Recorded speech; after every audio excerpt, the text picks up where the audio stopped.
words, meloodia ja saade. Et vasakus käes võivad olla siis akordid laias seades.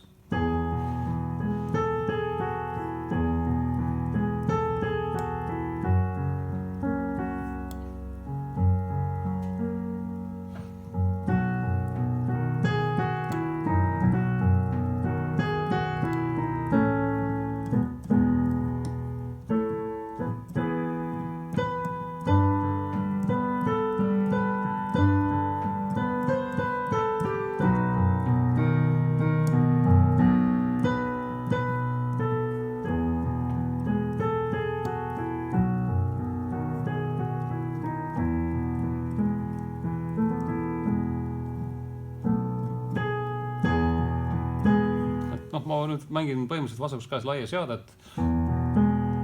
Ehk siis seda, mis me mängisime, võib-olla selles trackis oli ka. Aga ma võtan ühe heli siia vahele, et seda saaks rütmiliselt tihedamaks. Ja seda võib omakorda veel tihendada.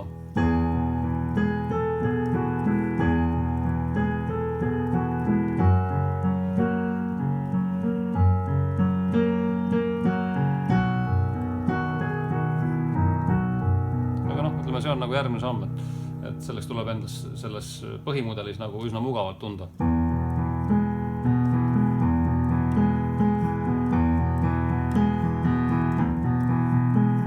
Kõik need on selle sama mudeli alternatiivversioonid.